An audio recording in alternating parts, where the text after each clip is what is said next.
위기는 언제나 소리 없이 시작된다. 숫자는 아직 견고해 보이고 일상은 평소처럼 흘러간다. 그러나 금리는 서서히 방향을 틀고 환율은 이유 없이 불안정해지며 자산 가격의 균형은 미세하게 흔들린다. 경제는 늘 경고를 보낸다. 다만 우리는 그 신호를 위기 이후에야 이해한다. 한국 경제 역시 예외가 아니었다. 고속 성장의 기업과 안정에 대한 믿음은 위기의 가능성을 현실보다 멀게 만들었고 그 사이 구조적 취약성은 조용히 쌓여왔다. 위기는 단번에 삶을 무너뜨리지 않는다.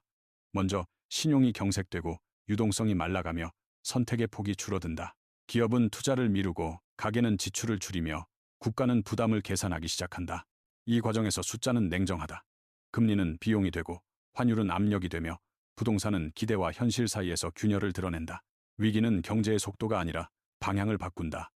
1997년 IMF 외환 위기 이후 한국은 많은 것을 배웠다고 믿어왔다. 외환 보유액은 늘었고 금융 시스템은 정교해졌으며 제도는 강화되었다. 그러나 위기는 과거의 형태로 반복되지 않는다. 글로벌 자본은 더 빠르고 충격은 더 넓게 퍼지며 불확실성은 이전보다 깊다. 우리는 다시 묻게 된다. 위기 이후에 한국은 무엇을 잃었고 무엇을 지켜낼 수 있을 것인가? 이 다큐멘터리는 공포를 자극하지 않는다. 대신 차분하게 질문을 던진다. 숫자 너머에서 개인의 삶은 어떻게 흔들리는지, 국가의 선택은 어떤 대가를 남기는지, 그리고 위기 이후에도 반드시 남겨야 할 가치가 무엇인지. 답은 단순하지 않다. 하지만 질문을 외면할수록 비용은 커진다. 위기 이후의 한국을 이해하는 일은 다음 선택을 준비하는 일과 다르지 않다. 위기의 징후는 항상 가장 익숙한 지점에서 나타난다. 먼저 금리가 움직인다. 기준금리 인상은 인플레이션을 억제하기 위한 선택이지만 동시에 차입 비용을 급격히 끌어올린다. 가계부채 비율이 높은 한국에서 금리 상승은 단순한 숫자 변화가 아니라 생활의 압박으로 전이된다. 변동금리 대출의 이자는 월급의 일부를 잠식하고 소비는 위축된다. 이때 경제는 겉으로는 안정적이지만 내부에서는 균열이 진행된다. 환율은 또 다른 신호다. 원화 약세는 수출 기업에 유리해 보이지만 에너지와 원자재를 수입에 의존하는 구조에서는 물가 상승으로 되돌아온다. 환율 변동성이 커질수록 외국 자본은 신중해지고 CDS 프리미엄은 국가 위험을 반영하며 서서히 상승한다. 이는 아직 위기가 아니라는 말로 설명되지만 시장은 이미 다른 판단을 내리고 있다. 부동산은 징후를 가장 늦게, 그러나 가장 크게 드러낸다. 거래량이 먼저 줄고 가격은 그 다음에 반응한다. 유동성이 풍부할 때 유지되던 기대는 금리와 대출 규제가 강화되는 순간 급격히 식는다. 자산 가격의 조정은 부의 문제를 넘어 금융 시스템의 안정성과 직결된다. 담보 가치가 흔들리면 신용은 위축되고 이는 다시 실물 경제로 전달된다. 이 모든 신호의 공통점은 한 방향을 가리킨다는 점이다. 성장의 속도가 아니라 버틸 수 있는 한계가 시험대에 오른다는 사실이다. 위기는 갑작스러운 붕괴가 아니라 이미 시작된 변화의 결과다. 우리가 지금 마주한 징후들은 과거의 위기를 반복하겠다는 선언이 아니라 구조가 어디까지 견딜 수 있는지를 묻는 질문에 가깝다. 경제 충격은 한 지점에서 시작되지만 작동 원리는 연쇄적이다. 금리 인상은 통화 정책의 결정이지만 그 효과는 금융을 넘어 실물로 확산된다. 자금 조달 비용이 오르면 기업은 투자를 축소하고 이는 고용과 임금에 영향을 미친다. 가계는 소비를 줄이고 소비 감소는 다시 기업 매출을 압박한다. 이 과정에서 경제는 눈에 띄는 붕괴 없이도 서서히 식어간다. 유동성은 이 연결고리의 핵심이다. 자금이 원활히 순환할 때 경제는 충격을 흡수하지만 신용 경색이 시작되면 작은 불안도 크게 증폭된다. 금융기관은 리스크를 회피하며 대출 기준을 강화하고 이는 중소기업과 취약차주에게 먼저 영향을 미친다. 유동성의 문제는 단순히 돈의 양이 아니라 언제 누구에게 흐르느냐의 문제다. 외환 시장에서도 같은 논리가 작동한다. 환율이 급변하면 기업의 비용 구조는 불안정해지고 외화 부채를 가진 주체들은 환차손에 노출된다. 이는 재무 건전성을 훼손하고 신용 등급과 CDS 프리미엄에 반영된다. 시장은 숫자로 반응하고 그 숫자는 다시 자본 이동을 결정한다. 이처럼 경제 충격은 단일 사건이 아니라 시스템의 반응이다. 정책, 시장, 심리가 서로 얽혀 증폭되며 어느 한 부분의 균열이 전체를 흔든다. 위기를 이해한다는 것은 원인을 하나로 지목하는 일이 아니라 이 복잡한 작동 방식을 직시하는 일이다. 그래야만 다음 충격이 어디서 시작될지 가늠할 수 있다. 글로벌 위기의 사례는 한국 경제를 이해하는 중요한 거울이다. 1997년 아시아 외환 위기 당시 한국은 단기 외채와 외환 유동성 부족이라는 구조적 문제를 안고 있었다. 외환 보유액이 급감하자 시장의 신뢰는 빠르게 무너졌고 IMF 구제금융은 선택이 아니라 현실이 되었다. 당시의 위기는 통화와 신용에 대한 신뢰가 무너질 때 어떤 일이 벌어지는지를 명확히 보여준다. 아르헨티나는 반복된 재정 적자와 통화 신뢰 상실이 어떻게 장기 침체로 이어지는지를 보여준 사례다. 통화 가치가 급락하고 인플레이션이 통제 불능에 빠지자 국민의 저축은 하루아침에 무력화되었다. 그리스는 다르지만 닮아 있다. 과도한 부채와 구조개혁 지연은 유로존이라는 안전망 속에서도 국가의 선택지를 좁혔다. 긴축은 불가피했지만 사회적 비용은 컸다. 터키는 통화 정책의 신뢰가 얼마나 중요한지를 증명했다. 정치적 개입으로 중앙은행의 독립성이 약화되자 환율과 물가는 동시에 불안정해졌다. 베네수엘라는 더 극단적이다. 통화 발행으로 문제를 덮으려 한 선택은 하이퍼 인플레이션으로 이어졌고 경제 시스템 자체가 붕괴했다. 이 사례들의 공통점은 단순한 정책 실패가 아니다. 신뢰가 무너지는 순간 숫자는 의미를 잃고 선택지는 사라진다. 한국이 이들 국가와 다르다는 점은 분명하지만 같은 질문을 피할 수는 없다. 신뢰를 지키는 비용과 잃었을 때 치러야 할 대가는 언제나 비대칭적이다. 글로벌 사례는 한국 경제의 단순한 비교 대상이 아니라 경고로 작용한다. 한국은 개방도가 높은 경제 구조를 가지고 있으며 자본과 무역 흐름에 민감하다. 글로벌 금융 환경이 긴축으로 전환될 때 그 영향은 국내 금리와 환율을 통해 빠르게 전달된다. 이는 성장률 둔화라는 숫자로 나타나기 이전에 기업과 가계의 심리에 먼저 반영된다. 수출 의존도가 높은 산업은 환율 변동의 영향을 직접적으로 받는다. 원화 약세는 단기적으로 가격 경쟁력을 높일 수 있지만 원자재와 에너지 비용 상승은 수익성을 압박한다. 동시에 글로벌 수요가 둔화될 경우 환율 효과는 상쇄된다. 이중의 압력 속에서 기업은 비용 절감과 구조 조정을 고민하게 되고 이는 고용 불안으로 이어진다. 가계의 상황도 다르지 않다. 높은 부채 비율과 자산 편중 구조는 금리 상승기에 취약하다. 부동산 가격이 조정 국면에 들어서면 자산 효과는 빠르게 사라지고 소비는 위축된다. 이는 소상공인과 서비스업의 직격탄이 된다. 경제 지표는 평균을 말하지만 위기의 체감은 개인의 삶에서 훨씬 선명하다. 한국 경제에 미치는 영향은 단기간에 끝나지 않는다. 위기는 성장 경로를 재설정하고 선택의 우선순위를 바꾼다. 문제는 충격 그 자체보다 그 이후 어떤 구조가 남느냐이다. 한국은 지금 다시 한번 외부 충격을 흡수할 수 있는 체력과 내부 균형을 동시에 점검받고 있다. 정부와 중앙은행의 대응은 위기의 성격을 규정한다. 선택의 여지는 늘 제한적이며 모든 결정에는 비용이 따른다. 중앙은행은 물가 안정과 금융 안정 사이에서 균형을 찾아야 한다. 금리를 올리면 인플레이션 압력은 완화되지만 부채 부담과 경기 둔화는 심화된다. 반대로 완화로 전환하면 단기 숨통은 트일 수 있으나 환율과 자본 유출, 물가 기대를 자극할 위험이 커진다. 통화정책의 신뢰는 이 미묘한 경계에서 시험대에 오른다. 정부의 역할은 더 복합적이다. 재정은 충격을 흡수하는 완충 장치가 될 수 있지만 지속 가능성을 잃는 순간 위험 요소로 바뀐다. 확장 재정은 고용과 취약계층을 보호하는 데 필요하지만 국가 채무와 재정 적자는 미래의 선택지를 줄인다. 이때 CDS 프리미엄과 국채 금리는 시장의 평가를 즉각적으로 반영하며 정책의 여지를 좁힌다. 구조개혁을 미루고 단기 처방에 의존할수록 비용은 뒤로 쌓인다. 금융 안정 조치 역시 중요하다. 유동성 공급, 보증 프로그램, 대출 만기 연장과 같은 수단은 신용 경색을 막는 데 효과적이다. 그러나 이는 근본적 해결이 아니다. 자금이 어디로 흐르고 어떤 부문에 머무르는지가 관건이다. 생산성과 무관한 부문에 유동성이 고착되면 위기는 형태를 바꿔 반복된다. 결국 대응의 핵심은 신뢰다. 중앙은행의 독립성, 재정 규율, 예측 가능한 정책 신호는 시장과 개인의 선택을 안정시킨다. 위기 국면에서 가장 비싼 자원은 시간이 아니다. 신뢰를 잃고 다시 회복하는 데 드는 비용이다. 위기의 국면에서 개인에게 가장 중요한 전략은 예측이 아니라 대응이다. 금리와 환율의 방향을 정확히 맞히는 것은 거의 불가능하지만 변화가 삶에 미치는 경로는 비교적 명확하다. 부채 구조를 점검하는 일은 그 출발점이다. 변동금리와 단기 차입에 과도하게 노출된 상태는 작은 정책 변화에도 취약하다. 상환 능력을 기준으로 한 보수적 재설정은 위기를 피하는 전략이 아니라 견디기 위한 최소 조건에 가깝다.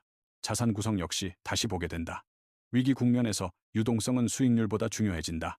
가격이 아닌 현금 흐름이 생존을 좌우하고 자산의 평가 가치는 언제든 조정될 수 있다. 부동산과 금융자산의 비중이 높을수록 변동성은 삶의 불안으로 전이된다. 분산은 수익을 위한 선택이 아니라 충격을 흡수하기 위한 장치다. 소득의 안정성 또한 간과할 수 없다. 기업의 구조조정은 가장 먼저 고용에 반영되고 불확실성은 임금과 계약 형태를 바꾼다. 개인은 자신의 노동이 어느 산업, 어느 구조에 속해 있는지를 냉정하게 판단해야 한다. 위기는 능력을 평가하는 시험이 아니라 위치를 점검하는 과정이다. 무엇보다 중요한 것은 정보에 대한 태도다. 공포와 낙관 사이에서 극단을 피하고 지표의 의미를 맥락 속에서 이해하는 능력이 필요하다. 개인의 생존 전략은 거창한 해법이 아니라 불확실성 속에서도 선택의 여지를 남겨두는 데서 시작된다. 위기의 끝은 회복이 아니라 변화다. 경제는 이전의 상태로 되돌아가지 않는다. 대신 다른 균형점을 찾는다. 이 과정에서 무엇이 사라지고 무엇이 남는지는 자연스럽게 결정되지 않는다. 선택의 결과다. 한국 경제가 마주한 질문도 여기에 있다. 성장률의 숫자를 회복하는 것이 목표인지, 아니면 다음 충격을 견딜 수 있는 구조를 남기는 것이 목표인지다. 위기 이후 가장 먼저 사라지는 것은 환상이다. 자산 가격은 항상 우상향한다는 믿음, 유동성은 언제나 공급될 수 있다는 기대, 글로벌 환경은 결국 우리에게 유리하게 작동할 것이라는 낙관이다. 대신 남는 것은 구조다. 부채의 무게, 인구와 생산성의 현실, 산업 경쟁력의 냉정한 위치가 드러난다. 이 현실을 직시하지 않는 한 회복은 지연되고 비용은 누적된다. 개인의 삶에서도 같은 일이 반복된다. 위기는 소득과 자산의 격차를 확대하고 선택의 결과를 명확히 드러낸다. 그러나 동시에 기준을 다시 세울 기회를 남긴다. 안정의 정의, 소비의 우선순위, 위험을 감수할 수 있는 범위가 재설정된다. 이는 포기의 이야기가 아니라 생존의 방식이 바뀌는 과정이다. 위기 이후에 한국이 무엇을 남길 것인지는 아직 결정되지 않았다. 다만 분명한 사실은 하나다. 위기를 겪고도 아무것도 바뀌지 않는 경제는 없다. 남길 가치를 선택하지 않으면 시장이 대신 선택한다. 그리고 그 선택은 언제나 더 가혹하다. 위기의 여파는 통계가 아니라 시간 속에서 드러난다. 단기 충격이 지나간 뒤에도 경제의 체력은 쉽게 회복되지 않는다. 성장률이 다시 플러스로 돌아서더라도 잠재 성장률이 낮아지면 이전의 생활 수준을 유지하기는 어려워진다. 이는 단순한 경기 순환의 문제가 아니라 구조의 문제다. 생산성, 인구, 산업 경쟁력이 동시에 작용하며 회복의 속도를 결정한다. 한국 경제는 인구 구조라는 근본적인 제약에 직면해 있다. 고령화와 생산 가능 인구 감소는 소비와 투자 모두에 영향을 미친다. 위기 이후 재정과 통화 정책이 아무리 완화되더라도 이를 실제 성장으로 전환할 주체가 줄어든다면 효과는 제한적일 수밖에 없다. 이때 부채는 더 무거워진다. 같은 빚을 더 적은 인구가 나눠 부담해야 하기 때문이다. 기업 역시 선택의 기로에 선다. 위기 이후 살아남은 기업은 보수적으로 변하고 위험을 회피한다. 이는 단기 안정에는 도움이 되지만 장기적으로 혁신을 지연시킬 수 있다. 투자 축소와 연구개발 감소는 경쟁력 약화로 이어지고 이는 다시 고용과 임금에 영향을 준다. 위기는 기업의 체질을 바꾸지만 그 방향이 항상 긍정적인 것은 아니다. 이처럼 위기의 진짜 비용은 몇 분기 뒤에 나타난다. 숫자가 안정되었다는 이유로 안도하는 순간 구조적 부담은 고착된다. 위기 이후의 국면을 어떻게 관리하느냐에 따라 충격은 일회성 사건이 될 수도 있고 장기 침체의 출발점이 될 수도 있다. 국제 금융시장에서 한국의 위치는 위기 국면에서 더욱 선명해진다. 글로벌 자본은 수익률보다 안정성을 우선시하며 자금의 흐름은 위험 자산에서 안전 자산으로 이동한다. 이 과정에서 신흥국 전반이 동일한 평가를 받는 경향이 나타난다. 한국은 선진국과 신흥국 사이의 경계의 위치에 있으며 이 모호한 위치는 장점이자 부담으로 작용한다. CDS 프리미엄과 국채 금리는 외부의 시선을 반영하는 지표다. 국내에서 큰 문제가 없어 보이더라도 글로벌 불확실성이 확대되면 위험 프리미엄은 빠르게 상승할 수 있다. 이는 차입 비용 증가로 이어지고 기업과 정부 모두의 선택지를 제한한다. 외환 보유액은 완충 장치로 작동하지만 심리적 신뢰까지 보장하지는 않는다. 환율 방어는 대표적인 딜레마다. 급격한 원화 약세는 물가와 외화 부채에 부담을 주지만 과도한 개입은 외환 보유액 감소와 시장 왜곡을 초래한다. 선택은 늘 절충적일 수밖에 없으며 완벽한 해법은 존재하지 않는다. 중요한 것은 일관성과 예측 가능성이다. 시장은 정책의 방향성보다 그 지속성을 평가한다. 이 국면에서 한국이 지켜야 할 것은 숫자보다 위치다. 글로벌 금융 시스템 안에서 어떤 신뢰를 유지하고 있는지, 그리고 위기 이후에도 그 신뢰를 이어갈 수 있는지가 관건이다. 위기는 국가의 신용을 시험하는 과정이며 그 결과는 오랜 시간에 걸쳐 반영된다. 부동산은 한국 경제에서 단순한 자산을 넘어 사회적 구조와 깊게 연결된 영역이다. 위기 국면에서 부동산 시장의 조정은 개인의 자산 가치 하락을 넘어 금융 시스템 전반에 영향을 미친다. 가격 하락보다 먼저 나타나는 것은 거래의 실종이다. 매수자는 관망하고 매도자는 버티며 시장은 얼어붙는다. 이 정체는 금융기관의 대출 회수 속도와 맞물리며 유동성 압박을 증폭시킨다. 금리 상승기는 부동산의 취약성을 가장 분명하게 드러낸다. 레버리지에 의존한 자산 구조는 이자 부담 증가와 함께 급격히 흔들린다. 담보 가치가 하락하면 추가 담보 요구와 대출 축소가 이어지고 이는 가계와 자영업자의 현금 흐름을 직접적으로 압박한다. 부동산 조정은 가격의 문제가 아니라 신용의 문제로 전환된다. 정부의 시장 안정 정책은 단기 완충 역할을 하지만 구조적 해법은 아니다. 규제 완화와 세제 조정은 시간을 벌어줄 수 있으나 수요와 소득의 괴리가 해소되지 않는 한 근본적 회복은 어렵다. 위기 이후 남는 것은 가격이 아니라 구조다. 주거가 투자 수단으로 기능해온 구조가 얼마나 지속 가능했는지가 다시 질문된다. 부동산을 통해 축적된 부의 기대가 흔들릴 때 사회적 인식도 변한다. 자산의 의미는 재정이 되고 안정에 대한 기준은 달라진다. 위기 이후의 한국에서 부동산은 더 이상 성장의 상징이 아니라 구조적 선택의 결과로 남게 된다. 금융 시스템은 위기의 충격을 가장 먼저 흡수하는 영역이자 동시에 가장 늦게 회복되는 부문이다. 은행과 비은행 금융기관은 자산 건전성 악화를 경계하며 대출 기준을 강화한다. 이는 위험 관리라는 명분 아래 이루어지지만 실물 경제에는 즉각적인 제약으로 작용한다. 신용의 문이 좁아질수록 자금이 필요한 주체들은 더 높은 비용을 감수하거나 시장 밖으로 밀려난다. 특히 비은행권의 취약성은 위기 국면에서 확대된다. 보험, 증권, 저축은행, 여신 전문 금융사 등은 은행보다 유동성 의존도가 높고 시장 변동성에 민감하다. 자산 가격 조정이 심화될수록 평가 손실은 커지고 이는 다시 신용 경색으로 이어진다. 금융 시스템 내부의 연결성은 충격을 분산시키는 동시에 증폭시키는 통로가 된다. 정부와 중앙은행은 시스템 리스크를 막기 위해 개입에 나선다. 유동성 공급 창구를 확대하고 시장 안정 펀드를 가동하며 필요하다면 규제의 강도를 조정한다. 그러나 이러한 조치는 위기의 원인을 제거하기보다는 시간을 벌어주는 역할에 가깝다. 근본적인 회복은 자산과 부채의 균형이 재설정될 때 가능하다. 금융 안정은 눈에 띄지 않는 성과다. 위기가 발생하지 않았다는 사실 자체가 정책의 성공일 수 있다. 하지만 그 대가로 누적된 부담이 무엇인지, 그리고 다음 충격을 어떻게 감당할 것인지는 여전히 남은 질문으로 남는다. 노동시장은 위기의 영향을 가장 직접적으로 체감하는 영역이다. 금융 지표가 먼저 흔들리고 자산시장이 뒤따르지만 결국 충격은 고용으로 전이된다. 기업은 비용 구조를 재검토하며 신규 채용을 줄이고 비정규직과 외주 인력부터 조정한다. 실업률의 상승은 뒤늦게 통계에 반영되지만 불안정한 고용의 확산은 이미 개인의 선택을 제한한다. 임금의 문제도 함께 나타난다. 위기 국면에서 임금 상승률은 둔화되고 실질 소득은 물가와 금리 상승 속에서 압박을 받는다. 같은 일을 하더라도 삶의 여유는 줄어들고 소비는 필수 항목 위주로 재편된다. 이는 다시 내수 위축으로 이어지며 서비스업과 자영업에 부담을 준다. 노동시장의 변화는 단순한 고용 숫자가 아니라 생활의 질을 바꾼다. 산업 간 격차도 확대된다. 수출 대기업과 내수 중소기업, 기술 집약 산업과 전통 산업 사이의 회복 속도는 다르다. 위기 이후 성장 산업으로 이동하지 못한 노동은 장기간 정체에 놓인다. 이는 개인의 능력 부족이 아니라 구조의 문제에 가깝다. 이동 비용과 정보의 격차는 선택을 제약한다. 위기 이후의 노동시장은 이전보다 더 유연해지지만 동시에 더 불안정해진다. 안정의 기준이 바뀌는 이 시기, 개인과 사회는 고용의 의미를 다시 정의하게 된다. 이는 단기 충격을 넘어 한국 경제의 지속 가능성과 직결된 문제다. 재정의 문제는 위기 이후 가장 늦게 논의되지만 가장 오래 남는 부담이다. 경기 침체 국면에서 재정 지출은 불가피하다. 실업급여, 복지지출, 기업 지원은 사회적 안전망을 유지하는 데 필수적이다. 그러나 이러한 지출은 대부분 일회성이 아니라 구조적으로 고착된다. 위기 대응을 위해 늘어난 재정은 회복 이후에도 쉽게 줄어들지 않는다. 국가 채무의 증가는 단순한 숫자가 아니다.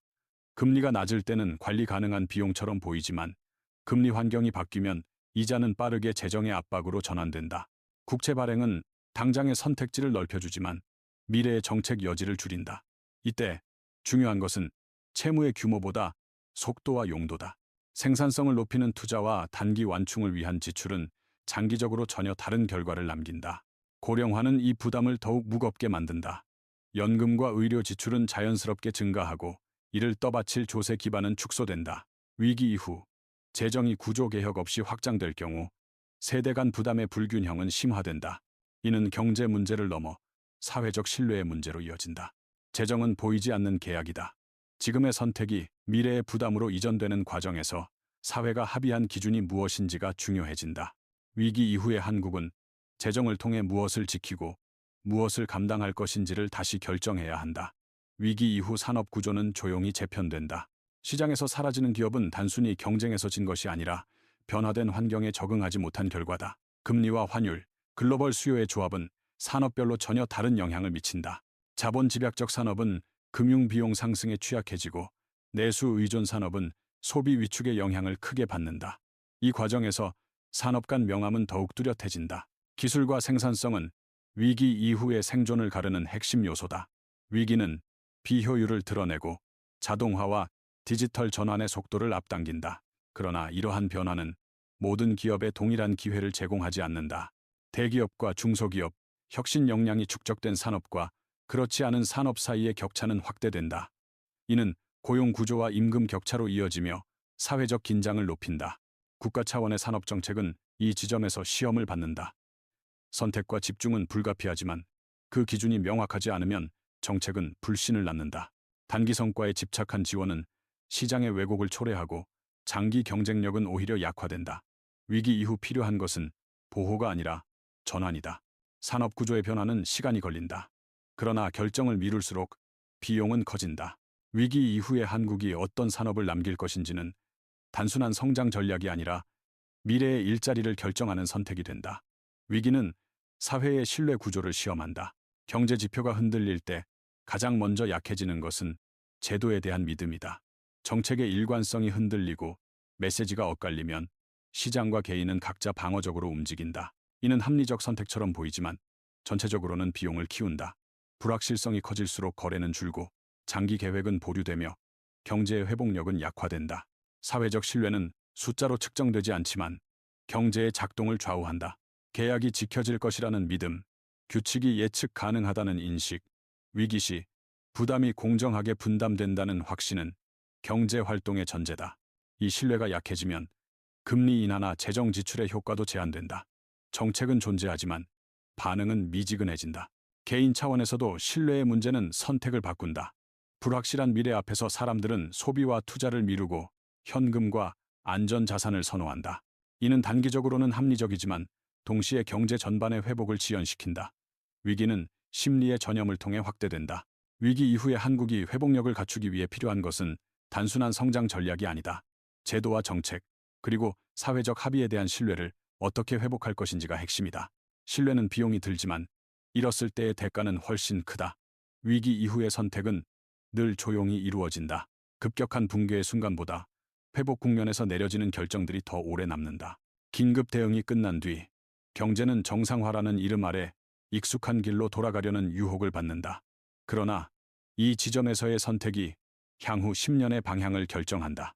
구조를 바꾸지 않은 회복은 잠시 숨을 고를 뿐 다음 충격에 더 취약해진다. 한국 경제가 반복적으로 마주한 문제는 속도에 대한 집착이었다. 빠른 성장과 빠른 회복은 성과로 기록되었지만 그 과정에서 누적된 부채와 불균형은 충분히 해소되지 않았다. 위기 이후에도 성장을 최우선 목표로 둘 것인지 아니면 안정과 지속 가능성을 함께 고려할 것인지에 따라 정책의 방향은 달라진다. 이 선택은 단순한 경제 전략이 아니라 사회적 가치 판단에 가깝다. 개인과 기업, 국가는 모두 같은 질문 앞에 선다. 지금의 편의를 유지하기 위해 미래의 부담을 감수할 것인가? 아니면 단기적인 불편을 감수하고 구조를 조정할 것인가? 위기는 선택을 강요하지만 동시에 변화를 정당화하는 계기가 된다. 평상시에는 불가능했던 논의가 위기 이후에는 현실적인 대안으로 받아들여진다. 위기 이후의 한국은 아직 완성되지 않은 상태다.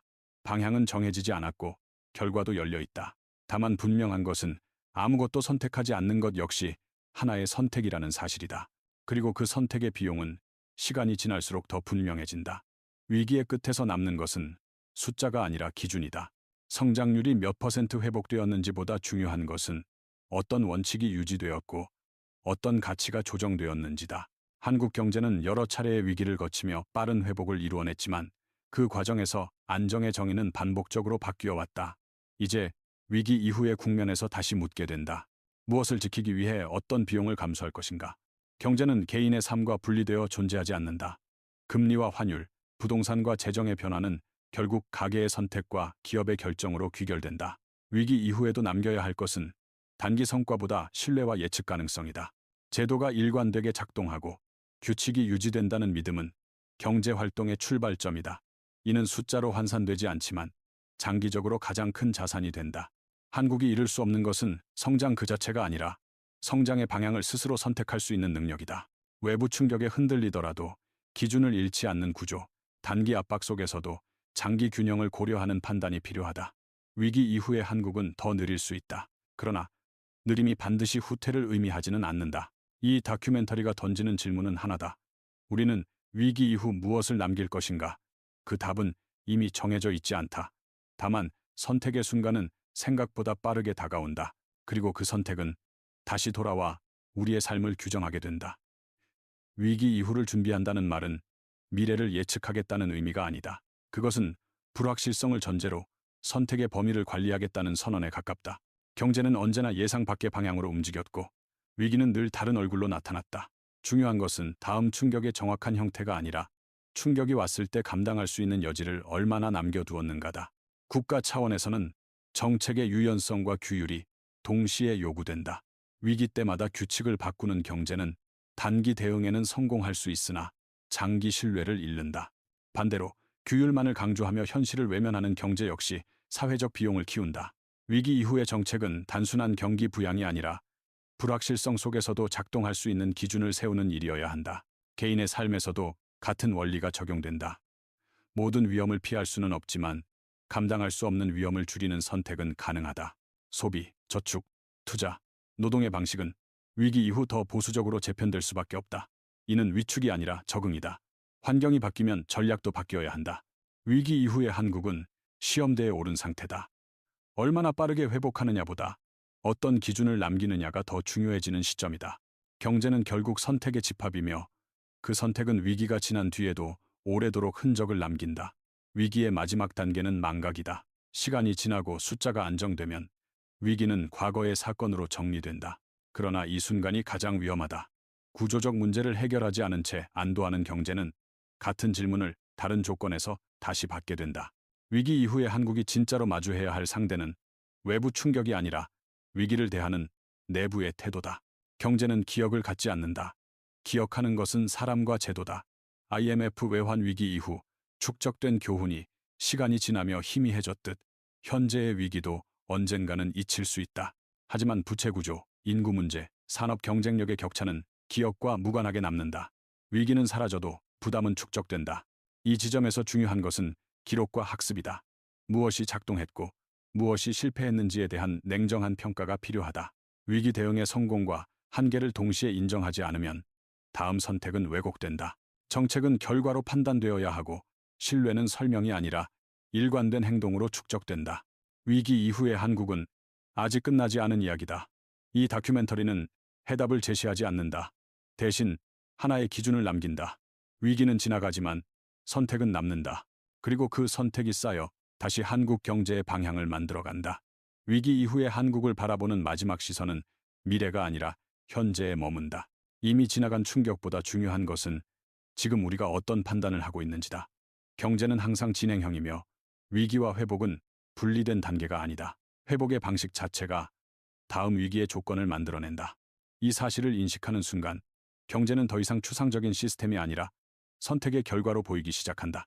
한국 사회가 끝내 남겨야 할 것은 단순한 성장 기록이 아니다. 위기 속에서도 유지된 규칙, 흔들릴수록 지켜낸 원칙, 그리고 단기 압박 앞에서도 포기하지 않은 기준이다. 금리와 환율, 재정과 부동산은 시간이 지나면 다시 변한다. 그러나 신뢰와 예측 가능성, 책임의 경계는 한번 무너지면 복구하는 데 오랜 시간이 걸린다. 개인의 삶에서도 마찬가지다. 위기는 누구에게나 상처를 남기지만 그 이후 어떤 선택을 반복하느냐에 따라 삶의 궤적은 달라진다. 불확실성을 완전히 제거할 수는 없지만 그 속에서 기준을 세우는 일은 가능하다. 경제는 개인의 삶을 압박하지만 동시에 개인의 선택으로 완성된다. 위기 이후의 한국은 아직 결정되지 않았다. 무엇을 잃었는지는 이미 드러났고 무엇을 남길 것인지는 지금도 선택 중이다. 이 다큐멘터리가 끝나는 지점은 결론이 아니라 질문이다. 우리는 다음 위기 앞에서도 같은 선택을 할 것인가? 아니면 다른 기준을 남길 것인가? 그 답은 이미 우리의 현재 속에 놓여 있다. 위기 이후를 정의하는 마지막 기준은 책임이다. 누가 위기의 비용을 부담했고 누가 보호받았는지에 대한 질문은 시간이 지날수록 더 중요해진다. 경제 위기는 자연재해가 아니다. 선택의 결과이며 그 선택은 항상 특정한 주체에게 유리하거나 불리하게 작용한다. 이 책임의 경계가 흐려질수록 다음 위기는 더 큰 불신 속에서 시작된다. 한국 경제는 여러 차례의 위기를 통해 제도와 시스템을 개선해왔다. 그러나 동시에 책임의 분배는 충분히 논의되지 못한 채 넘어간 경우도 많았다. 위기 이후 회복의 과실이 고르게 돌아가지 않을 때 성장의 정당성은 약화된다. 이는 단순한 분배의 문제가 아니라 경제 시스템이 지속될 수 있는가에 대한 질문이다. 신뢰는 공정성 위에서만 유지된다. 앞으로의 한국은 더 많은 불확실성을 마주하게 될 것이다. 글로벌 금융 환경, 지정학적 갈등, 인구 구조 변화는 단기간에 해결되지 않는다. 이 환경 속에서 필요한 것은 위기를 완전히 피하겠다는 환상이 아니라 감당 가능한 범위 안에서 위험을 관리하고 책임을 명확히 하는 구조다. 이것이 남겨야 할 가장 중요한 자산이다. 위기 이후의 한국은 이미 선택의 한가운데에 서 있다. 무엇을 잃었는지는 과거가 증명하고 있고 무엇을 남길 것인지는 현재가 결정한다. 경제는 말을 하지 않는다. 다만 선택의 결과를 남길 뿐이다. 그리고 그 결과는 다시 우리 사회의 기준이 된다. 이제 질문은 하나로 수렴한다. 위기 이후의 한국은 어떤 경제로 기억될 것인가? 숫자를 회복한 경제인지 아니면 기준을 남긴 경제인지다. 위기는 언제나 많은 것을 앗아간다. 소득의 여유, 자산의 안정, 미래에 대한 확신까지 흔들린다. 그러나 동시에 위기는 선택의 우선순위를 강제로 드러낸다. 무엇이 필수이고 무엇이 조정 가능했는지가 명확해진다.